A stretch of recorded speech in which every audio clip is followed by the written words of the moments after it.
to all the people that really go through the hard time right now. Sierra Leone, Liberia, Guinea, Nigeria, and all over West Africa, Africa. If only me and you play with parts for fights against the sickness, we go wipe them out like brothers and sisters. Pastor Manny, help us fight Ebola. Jalika Ba, help us fight Ebola. Fatmata Kagbo, help us fight Ebola. Princess Mani, help us fight Ebola. Ishmael Kamara. Pastor Edwin Lavalley, help us fight Ebola. Hello everyone, I am Pastor Raymond K. Manny, pastor of the International House of Prayer Ministries. We are here today at the Front Page Film Studio to discuss about the deadly virus that is cutting across the nations of West Africa. And on my right is Pastor Edwin. Next to Pastor Edwin is Sister Jalika, Sister Princess, and Sister Fatmata. And then on my extreme right is Mr. Ishmael Kamara. Coming back to you, Pastor, what role do you believe God has called you regarding the deadly virus Ebola as to how it is impacting our world? Can you give your comment to that, please? Thank you, Pastor. I believe as a pastor, it's an awakening God is calling us to. And I believe God has a way of bringing our attention back to Himself when we tend to go away. And I believe the Ebola is one strategy God is using to bring us back to Himself. So what role or measures your church has taken or your congregation towards the disease? That's one reason why we're here, to create an awareness. As a church, we already have plans in place.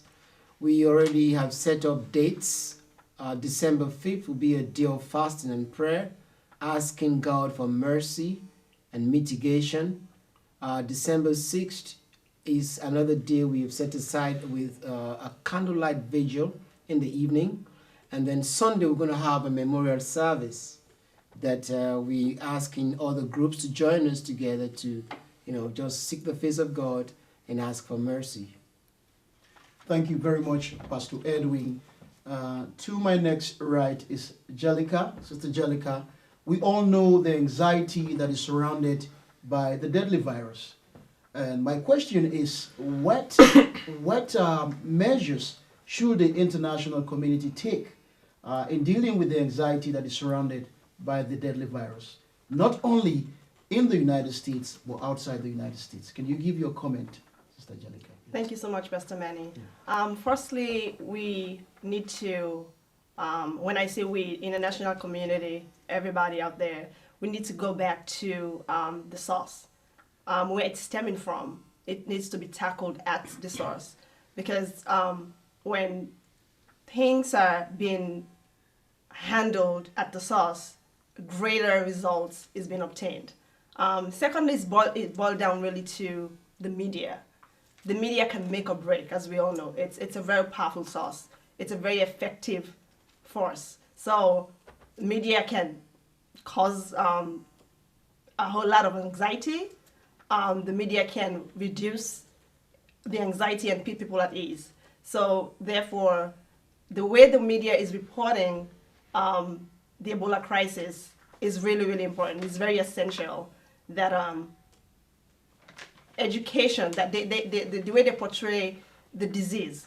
When people are familiar with the disease, when people are familiar with the process, it helps. They know what they're dealing with. So education is key, awareness is key. Indeed, knowledge is power. If we are all are able to understand the process of Ebola, we're able to understand what the disease is about, we're able to understand that we can win against this disease, I think the anxiety level will really, really not be a problem. It will really reduce. Again, to the person that's watching me, to the international community, to people that are out there that thinking it's an African it's an African problem. Please help us, help me, help the children, help Africa fight against Ebola. Thank you. Thank you very much, Sister Angelica, for such a well laid out comment as to how the anxiety should be handled, by the international community. Now, on my extreme right is Mr. Ishmael Kamara. I'll refer this question to you, Mr. Kamara. We all heard what the CDC have said regarding the population that Ebola is taking. It's 4,818 people. And you have just experienced half of your village has been swept out by the deadly virus. What message would you like to send regarding what you have seen with your own eyes and experience? Oh, thank you very much, Pastor Manny. Yes, people need help. Our people need help. People in the villages need help. People in the urban centers need help. But first and foremost, the people in the rural areas, they're the real sufferers, the real victims of this virus, because information is not getting to them. And some of the information that is being dispensed to them is not adequate. The NGOs, some other civil organizations out there, to go to these villages to educate them, to tell them, to teach them the impact of this virus. Now, on my next right is Sister Fatmata, and I'm going to refer this question to you. And I will quote a man of God. He said, Pastor Charles Francis said, civil matters and the health of a nation should be a concern of a church. I do personally agree with that comment, but I do also know that you are a woman that with a strong faith. What measure do you think the church should play as to how this disease can be contained and handled? Can you give your comment, please? Thank you very much, Pastor Manny, for that question. Firstly, as a church, we have to continue to stay focused. We have to continue to pray and fast and ask God to bless us, to help us, and we have to intercede for our people over there. And we also have to call upon all other denominations to continue to pray with us and fast with us. And secondly, we are pleading to we are pleading to everybody all over the world to please help us fight Ebola. Ebola is a deadly, a satanic virus. Ebola is not pretty. Ebola is not funny. So please help us fight Ebola. Ebola is stripping the dignity out of humanity. It's stripping us from showing love and compassion to the people that we deeply care for. Imagine your own person, your loved one is sick, and you cannot even touch the person, you cannot hug them, you cannot care for them, you cannot give them a befitting funeral, and let alone you don't even know where the bodies are being laid to rest.